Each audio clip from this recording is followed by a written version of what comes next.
اعوذ باللہ من الشیطان الرجیم بسم اللہ الرحمن الرحیم۔ آج میں آپ کو انسانی تاریخ کی سب سے عجیب و غریب قوم کے بارے میں بتانے جا رہا ہوں۔ یہ ہے قوم عاد۔ حضرت نوح علیہ السلام کے طوفان کے بعد یہ وہ قوم تھی کہ جس کو اللہ تبارک و تعالی نے خلافت ارضی عطا فرمائی اور ان کی ذمہ داری لگائی کہ وہ اللہ کے بندوں کو اللہ کا پیغام پہنچائیں اور زمین پر اللہ کا نظام قائم کریں۔ اس قوم کا علاقہ تاریخ میں ملتا ہے۔ یہ قوم عرب کے جنوب مغربی علاقے میں آباد تھی۔ اس علاقے کو احقاف قرآن پاک میں کہا گیا۔ احقاف کا معنی ہوتا ہے اونچی ٹیلوں والا علاقہ۔ ان کی اپنی بستی کا نام تو مغیث تھا، اور یہ عمان اور حضرموت کے درمیان کا ایریا جہاں پر یہ قبائل آباد تھے، اور ان کو عاد کہا جاتا ہے۔ عاد دراصل ان میں سب سے بڑے شخص کا نام تھا جس کی طرف یہ موسوم ہے۔ نوح علیہ السلام کے بعد دو افراد کے بعد عاد کا ذکر ملتا ہے، تو یہ قوم عاد۔ اچھا، علامہ آلوسی علیہ الرحمہ نے تفسیر روح المعانی میں قوم ارم بھی اسی کو کہا ہے، اور ارض القرآن کے اندر عدن وہ علاقہ جہاں پر تاریخ میں یہ ذکر ملتا ہے کہ شداد نے ایک جنت بنائی تھی، اور بعض تاریخ دان اس کا انکار بھی کرتے ہیں، لیکن بہرحال عدن کا ایریا اسی ایریے کو کہتے ہیں جہاں قوم عاد آباد تھی۔ اس کی وجہ یہ بیان کی کہ عدن جو ہے وہ عادیین سے ہے، اور کثرت استعمال سے یہ عدن رہ گیا۔ الغرض قرآن پاک میں اس قوم کا تذکرہ بہت کثرت سے ملتا ہے، مختلف مواقع پر، سورۃ الشعراء کے اندر، سورۃ الحاقہ کے اندر، سورہ ہود کے اندر۔ تو یہ قوم جو ہے اس کو اللہ تبارک و تعالیٰ نے ذمہ داری عطا فرمائی تھی۔ سب سے پہلے حضرت نوح علیہ السلام کی قوم کو اللہ تبارک و تعالیٰ نے یہ ذمہ داری عطا فرمائی، اور حضرت نوح علیہ السلام کو اس قوم میں نبی بنا کر بھیجا گیا۔ پھر اس کے بعد یہ ذمہ داری قوم عاد کو دی گئی، اور وہ حضرت ہود علیہ السلام کو نبی بنا کر بھیجا گیا۔ لہذا قرآن پاک میں ارشاد ہوتا ہے وَإِلَىٰ عَادٍ أَخَاهُمْ هُودًا، کہ قوم عاد کی طرف ان کے بھائی ہود، حضرت ہود علیہ السلام کو نبی بنا کر بھیجا گیا۔ تو اس آیت مبارکہ سے یہ بھی پتہ چلتا ہے کہ حضرت ہود علیہ السلام اسی قوم میں پیدا ہوئے تھے، اسی قوم کا ایک حصہ تھے، لہذا ان کو اخاہم بھائی کہا گیا ان کے، یعنی اسی قبیلے میں۔ اور ویسے بھی کوئی بھی نبی بھیجا گیا کسی قوم میں تو وہ اس قوم کی کلچر ثقافت کو جانتے تھے، اور وہ نبی اس قوم کا حصہ رہے تاکہ وہ قوم کسی قسم کی ایگزمپشن نہ کر سکے کہ آپ یہ کر سکتے ہیں اور ہم نہیں کر سکتے۔ لہٰذا اس قوم میں وہ نبی بھیجے گئے جو اس قوم کے درد، تکلیف، سکون، راحت، آرام، کلچر، ثقافت، اس سب کو وہ سمجھتے ہوں۔ تو لہٰذا فرمایا وَإِلَىٰ عَادٍ أَخَاهُمْ هُودًا، قوم عاد کی طرف ان کے بھائی حضرت ہود علیہ السلام کو نبی بنا کر بھیجا گیا۔ حضرت ہود علیہ السلام جس قوم کی طرف نبی بنا کر بھیجے گئے، یہ قوم عاد، ان کے لہلہاتے کھیت تھے اور ان کے باغات کثرت سے تھے، دریا کا پانی یہاں آتا تھا، اور جانور، اور ان کے پاس مال، غلہ، اناج، طاقت ان کی اتنی تھی کہ تاریخ میں آتا ہے کہ اگر قوم عاد کا کوئی فرد کسی درخت کو اکھاڑنا چاہتا تو اپنے ہاتھ سے اس درخت کو ہلاتا اور اکھاڑ دیا کرتا تھا جڑ سمیت۔ اس قوم کا جو پستہ قد آدمی، اس کا جو قد آیا ہے وہ تاریخ میں بیان کیا گیا ہے 60 گز۔ بہرحال بعض نے اس کا انکار بھی کیا ہے، لیکن یہ بات ضرور ہے کہ یہ قوم دراز قد تھی کہ اتنا قد اللہ تعالیٰ نے انسانی تاریخ میں کسی قوم کو عطا نہیں فرمایا۔ دوسری بات یہ کہ اس قوم کو طاقت، سلطنت، سطوت، عظمت اور برکت اللہ نے عطا فرمائی تھی تاکہ یہ زمین پر اللہ کا نظام قائم کرے۔ لہذا قرآن پاک میں جب ان کا ذکر آتا ہے تو سورۃ الفجر میں اللہ تبارک و تعالی نے ارشاد فرمایا الم تر کیف فعل ربک بعاد، کہ آپ نے نہیں دیکھا ہم نے عاد کے ساتھ کیا سلوک کیا، قوم عاد کے ساتھ کیا سلوک کیا۔ ارم ذات العماد، یہ قوم ارم جو اونچے قد والی تھی یا دراز خیموں والی تھی، اونچے خیموں والی تھی. علم تر کیف فعل ربک بعاد ارم ذات العماد التی لم یخلق مثلها فی البلاد، کہ ان جیسا اللہ تعالیٰ نے بستیوں میں پیدا نہیں فرمایا تھا. یہ وہ قوم عاد تھی. الغرض یہ قوم وہاں رہتی رہی. حضرت ہود علیہ السلام نے جب ان کی سرکشی دیکھی کہ اللہ تعالیٰ کے ان تمام انعامات کے باوجود یہ اللہ تبارک و تعالیٰ کا شکر نہیں کرتے اور یہ سرکشی اور طغیان اور سفاہت اور شقاوت پر اتر آئے ہیں، تو اللہ کے نبی حضرت ہود علیہ السلام نے ان کو سمجھانا شروع کیا. مال کی کثرت، اولاد کی کثرت، یہ سب چیز نے ان کو سرکشی اور تکبر میں مبتلا فرما دیا تھا. لہذا قوم نے جب فارغ البالی آئی تو انہوں نے شیطان کے بہکاوے میں آ کر اپنے 3 بت بنا لیے. اس قوم کے 3 بڑے بت تھے. حضرت علامہ ابن جریر رحمۃ اللہ علیہ نے تاریخ الامم والملوک میں ان کے ناموں کا ذکر کیا ہے، اور وہ تھے صدا، سیمود اور حبا. اس قوم کی ایک سب سے بڑی خاصیت یہ تھی کہ یہ بیمار نہیں پڑتے تھے. طویل عمر، 300 سال، 400 سال کی عمر، 500 سال کی عمر، اور اس پر بیمار نہیں پڑتے تھے اور ڈائریکٹ ان کو موت آتی تھی. ایک ایسی قوم کا ذکر ہے یہ کہ جو تاریخ میں کبھی بھی پیدا نہیں کی گئی. اللہ تعالیٰ نے فرمایا لم یخلق مثلها فی البلاد، ان جیسا اللہ تعالیٰ نے بستیوں میں پیدا ہی نہیں فرمایا تھا. اس پر اللہ کا شکر کرنے کے بجائے طغیان اور سرکشی جب حد سے بڑھ گئی تو حضرت ہود علیہ السلام ان کی طرف نبی بنا کر بھیجے گئے. وہ اس قوم کے ایک فرد تھے، لہذا حضرت ہود علیہ السلام ان کو اچھی طرح سمجھتے تھے، جانتے تھے. لہذا حضرت ہود علیہ السلام نے اس قوم کے لیول پر آ کر اس کو سمجھایا. آپ نے فرمایا ابلغکم رسالات ربی وانا لکم ناصح امین، کہ میں تمہاری طرف اللہ کا پیغام پہنچانے کے لیے آیا ہوں اور میں تمہارے پاس ایک امانت دار نصیحت کرنے والا ہوں. نصیحت کرنے والے کو چاہیے کہ وہ امین ہو. اس آیت سے قیامت تک کے لیے، کیونکہ قرآن پاک میں ذکر ہے تو قیامت تک کے لیے لوگوں کے لیے راہ ہدایت ہے. سب سے پہلی بات کہ رسول سارے کے سارے صادق اور امین تھے. حضرت ہود علیہ السلام نے اپنا جب تذکرہ فرمایا تو آپ نے فرمایا انا ناصح امین، میں ایسا نصیحت کرنے والا ہوں کہ میں امانت دار ہوں. 2 باتیں ہیں.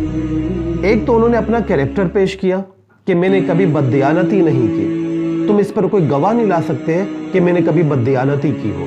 ان کا کریکٹر ایسا تھا، انہوں نے اپنے کریکٹر کو پیش کیا. اور ہر زمانے میں ہر نبی کا کریکٹر جو تھا بے مثال اور پرفیکٹ تھا، ہر قسم کی ناپاکی سے، غلاظت سے محفوظ تھا. لہٰذا آپ نے اپنی شخصیت کو پیش کیا، انا لکم ناصح امین. اور دوسری طرف یہ مطلب بھی ہے اس کریکٹر کے علاوہ آپ جو بات کہنا چاہ رہے تھے، آپ فرمانے میں امانت کے ساتھ وہ بات تم تک پہنچا رہا ہوں جو اللہ نے تمہارے لیے پیغام نازل فرمایا ہے، بغیر تبدیلی کے وہ میں تمہارے تک پہنچانے جا رہا ہوں.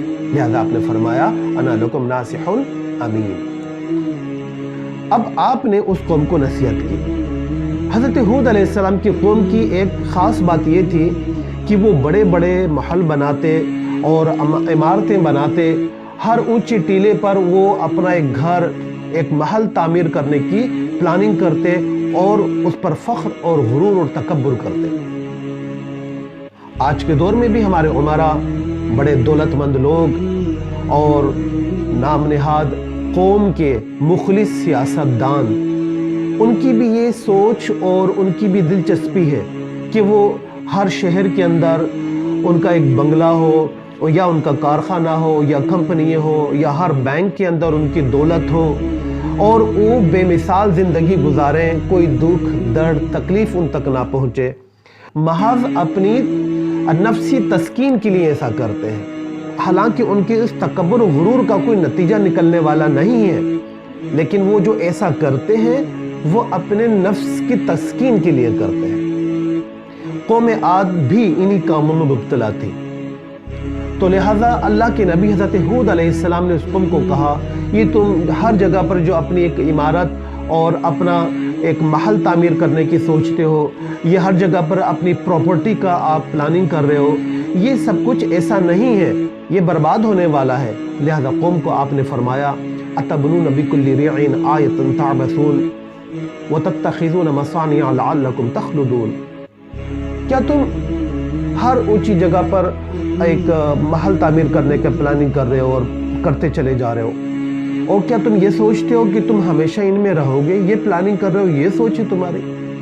تو لہٰذا آپ یہ فرمانا چاہ رہے ہیں کہ اگر تمہاری یہ سوچ ہے تم اس دنیا میں ہمیشہ رہو گے، تو ایسا ممکن نہیں ہے۔ حضرت ہود علیہ السلام کی قوم نے جب یہ بات سنی، تو جیسا کہ آج بھی امیر لوگ، دولت مند لوگ جن کے پاس دولت، خصوصاً وہ جن کے پاس دولت حلال و حرام کے فرق کے بغیر جمع ہے، وہ مذہبی اگر تعلیمات ان تک پہنچائی جائیں تو وہ جو جواب دیتے ہیں وہی قوم عاد نے اپنے نبی کو جواب دیا۔ آج کے دور کا بھی یہ المیہ ہے کہ دولت کی کثرت، بینک بیلنس، کار، بنگلہ، کوٹھی، اس کو لے کر لوگ اس قدر تکبر و سرکشی کا شکار ہوئے جا رہے ہیں۔ جب اللہ رسول کی بات کی جائے تو وہ بات کرنے والے کو کہتے ہیں کہ تم بے وقوف ہو۔ وہ اپنے آپ کو بہت عقل مند، بہت دانا سمجھتے ہیں، بالکل قوم عاد کی طرح جو آج صفحہ ہستی سے مٹ چکے ہیں۔ لہٰذا اس قوم نے بھی حضرت ہود علیہ السلام کو یہ کہا اِنَّا لَنَرَاكَ فِي سَفَاهَةٍ، ہم تمہیں غبی، خبتی، بے وقوف سمجھتے ہیں، لہٰذا تمہاری بات کیوں مانیں؟ حضرت ہود علیہ السلام نے دیکھا شاید یہ لوگ یہ سمجھتے ہوں کہ حضرت ہود علیہ السلام ان کو نصیحت اس وجہ سے کر رہے ہیں کہ ہود علیہ السلام کو ان کی مال، دولت، پراپرٹی سے کوئی پیار ہے، لگاؤ ہے، اور وہ اس کو حاصل کرنا چاہتے ہیں۔ حضرت ہود علیہ السلام نے قوم کو فرمایا یا قومی لا اسألکم علیہ اجرا ان اجریہ الا علی الذی فطرنی افلا تعقلون، اے میری قوم، اس پر تم سے کوئی اجر تو نہیں مانگتا، اور میرا اجر تو اس کے ذمہ ہے جس نے مجھے پیدا کیا ہے۔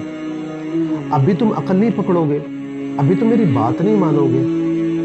اس کے اندر، اس آیت کے اندر ان لوگوں کے لیے بھی نصیحت ہے جو تقریروں کے ذریعے، اپنے وعظ و نصیحت کے ذریعے دل کے اندر یہ نیت رکھتے ہیں کہ مجھے لفافہ مل جائے، مجھے پیسے مل جائیں، مجھے مال مل جائے، مجھے عزت مل جائے، مجھے اچھا کھانا مل جائے۔ یہ سب چیزیں جن کے دل میں ہوتی ہیں اور پھر وہ لوگوں کو دین سکھا رہے ہوتے ہیں، ان کے لیے اس میں نصیحت ہے کہ وہ ہرگز ایسا نہ کریں۔ حضرت ہود علیہ السلام نے جب قوم کو دیکھا کہ اس بات پر بھی وہ نہیں آ رہے، لہٰذا آپ نے ان کو ترغیب دینے کے لیے کچھ اور ارشاد فرمایا۔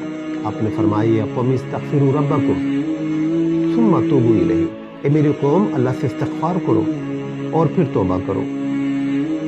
اب اس آیت مبارکہ میں استغفار اور توبہ الگ الگ بیان کیا جا رہا ہے کہ صرف استغفر اللہ کہنا کافی نہیں ہے۔ استغفر اللہ کہہ کر آپ اپنے سیئات، اپنے گناہوں کی اللہ سے معافی چاہتے ہیں، لیکن اس استغفار کے ساتھ رجوع الی اللہ بھی ضروری، مطلب آپ کی زندگی کی ڈائریکشن چینج ہو جائے۔ آپ جس گناہ پر شرمسار ہو رہے ہیں، آپ جس گناہ پر اللہ سے استغفار کر رہے ہیں، اب اس شرمندگی کے بعد آپ کی زندگی کا قبلہ تبدیل ہو جانا چاہیے۔ استغفار پلس توبہ، لہذا آپ نے فرمایا یا قومی استغفروا ربکم ثم توبوا الیہ، استغفار کرو اور اللہ سے توبہ کرو، اپنی زندگی کا رخ، سمت، جہت، ڈائریکشن تبدیل کر دو۔ اب جو کام کرو وہ اللہ کے لیے کرو، جیو تو اللہ کے لیے، مرو تو اللہ کے لیے، کھاؤ تو اللہ کے لیے، پیو تو اللہ کے لیے، یعنی جو کام کرو اب اللہ کے لیے کرو، اللہ کے احکامات کے مطابق کرو۔ یہ ہے سچی توبہ، اور پچھلی جو ہے اس پر استغفار کر لو۔ آپ نے فرمایا اگر تم ایسا کر لوگے تو کیا ہوگا؟ فرمایا یرسل السماء علیکم مدرارا، اللہ تعالیٰ آسمان سے تمہارے لیے ایسی بارش نازل فرمائے گا، تمہاری کھیتیاں لے لہا جائیں گی، کیونکہ قحط آ گیا تھا۔ جب ہود علیہ السلام کی بات نہیں مان رہے تھے تو اللہ نے ناراضگی میں ان کو قحط میں مبتلا فرما دیا تھا۔ اس کنڈیشن میں آپ ان کو نصیحت فرما رہے ہیں اگر تم استغفار کر لوگے، توبہ کر لوگے، تو اللہ تبارک و تعالیٰ ایسی بارش نازل فرمائے گے، تمہاری کھیتیاں دوبارہ لے لہا جائیں گی۔ تمہارے باغات سرسبز ہو جائیں گے، شاداب ہو جائیں گے، اناج ہوگا، غلہ ہوگا، ہریالی ہوگی۔ یرسل السماء علیکم مدرارا، اب مدرارا جو ہے یہ اس میں مبالغہ ہے، اس میں تفضیل نہیں ہے، یہ اس میں تفضیل جو ہے کسی کے مقابل آتا ہے، جبکہ مبالغہ جو ہے بلا مقابل آتا ہے، تو لہذا مبالغہ ہے، یعنی خوب کثرت سے اللہ تبارک و تعالی بارش نازل فرمائے گا، کثرت کے ساتھ عطا فرمائے گا بارش۔ اور یہ بارش کیسی ہوگی؟ اب مدرارہ کا لفظ جو استعمال فرمایا ہے اس کا مصدر ہے درن، اس کا مصدر ہے درن، اور درن کے معنی ہے دودھ کی کثرت، یعنی کہ ہم اردو میں بھی ایک جملہ بولتے ہیں دودھ کی نہریں بہہ جانا۔ مطلب یہ ہے کہ اگر تم استغفار کرو گے اور توبہ کر لو گے، اپنی اصلاح کر لو گے، تو اللہ تعالیٰ ایسی بارش نازل فرمائے گا گویا کہ دودھ کی نہریں بہہ جائیں گی۔ پھر آگے آپ ارشاد فرماتے ہیں وَيَزِدْكُمْ قُوَّةً إِلَىٰ قُوَّتِكُمْ، ایک قوت تو وہ ہے جو اللہ تعالیٰ نے آلریڈی تمہیں دی ہوئی ہے، تمہاری جسم کی طاقت، کہ تم ایک ہاتھ سے پکڑ کر درخت کو زمین سے اکھاڑ کے پھینک دیتے ہو اور کوئی قوم تمہارا مقابلہ نہیں کر سکتی، ایک قوت تو یہ ہے۔ لیکن آپ فرماتے ہیں وَيَزِدْكُمْ قُوَّةً إِلَىٰ قُوَّتِكُمْ، تمہاری قوت کے اوپر اللہ تعالیٰ اور قوت کو بڑھا دے گا۔ وَلَا تَتَوَلَّوْا مُجْرِمِينَ، لیکن ایسا نہ کرو جیسا تم کر رہے ہو کہ مجرم بھی ہو اور اللہ سے منہ بھی پھیر لو، گناہ بھی کرو، سرکشی بھی کرو اور اللہ تعالیٰ سے منہ بھی پھیر لو، پیٹھ دکھا دو۔ ایسا نہ کرو، گناہ ہو جاتا ہے، سرکشی اختیار کیے بغیر خطا ہو جاتی ہے، لیکن اس پر کیا کرنا ہے؟ استغفار کرنا ہے اور توبہ کرنا ہے۔ یہ کام نہیں کرنا کہ خطا ہو جائے، گناہ ہو جائے تو رخ اللہ سے پھیر لو۔ آپ نے اس بات کا ان کو منع فرمایا۔ قوم نوح علیہ السلام کی یہ بات سننے کے بعد وہ سرکشی اور طغیان میں، عداوت میں اور ظلم کے اندر اور آگے بڑھتی چلی گئی۔ حضرت ہود علیہ السلام کی باتیں ان کی سمجھ میں نہیں آ رہی تھی، وہ یہ سمجھ رہے تھے یہ قحط معمولی ہے، یہ چلا جائے گا اور ہمارا کچھ بھی بال بیکا نہیں ہوگا، لہذا وہ اپنے ظلم کے اندر اور طغیان کے اندر بڑھتی چلے گئے، بلکہ یہ کہنے لگے قالوا من اشد منا قوتا، ہم سے زیادہ طاقتور کون ہو سکتا ہے؟ ہم اتنے دراز قد، اتنے جبروت والے، سلطنت والے، عظمت والے، ہمارا کوئی مقابلہ کر ہی نہیں سکتا، تو لہذا کہنے لگے ہم جیسا کون ہے؟ اللہ تعالیٰ نے ان کا جواب قرآن پاک میں عطا فرمایا اولم یروا ان اللہ الذی خلقہم هو اشد منہم قوہ، کہ کیا یہ لوگ دیکھتے نہیں ہیں وہ اللہ ہے کہ جس نے انہیں پیدا کیا ہے وہ ان سے زیادہ طاقت رکھتا ہے، کہ جس اللہ نے تمہیں پیدا کیا ہے تم اتنی طاقت کا اظہار کرو تو وہ اللہ تبارک و تعالیٰ خود کتنی طاقتوں والا ہوگا۔ اتنی بھی عقل نہیں ہے کیا؟ اتنی بھی عقل نہیں رکھتے؟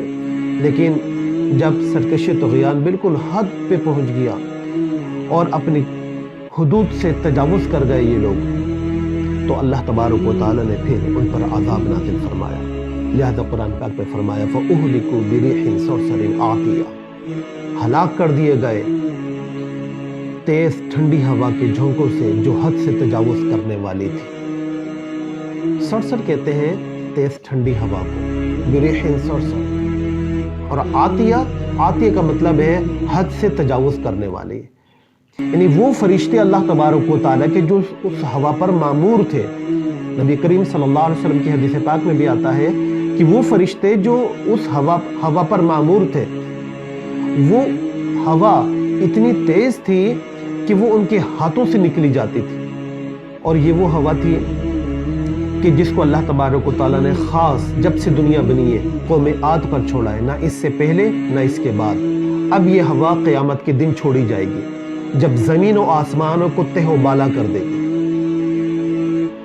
حضرت علامہ ابن جریر رحمۃ اللہ علیہ نے حضرت عبداللہ بن عباس رضی اللہ تعالیٰ کے حوالے سے بیان کیا کہ اللہ تبارک و تعالیٰ نے زمین پر بارش اور ہوا ایک خاص مقدار میں نازل فرمائی ہے۔ صرف دو مواقع ایسے ہیں جب یہ حد سے تجاوز کر گئی، ایک جب نوح علیہ السلام کا طوفان آیا اور آسمان اور زمین کے درمیان صرف پانی ہی پانی تھا، تو اللہ تعالیٰ نے فرمایا لما طغى الماء حملناکم فی الجاریہ، جب پانی طغیان پر آ گیا، حد سے تجاوز کر گیا، تو ہم نے تمہیں کشتی میں سوار کر دیا۔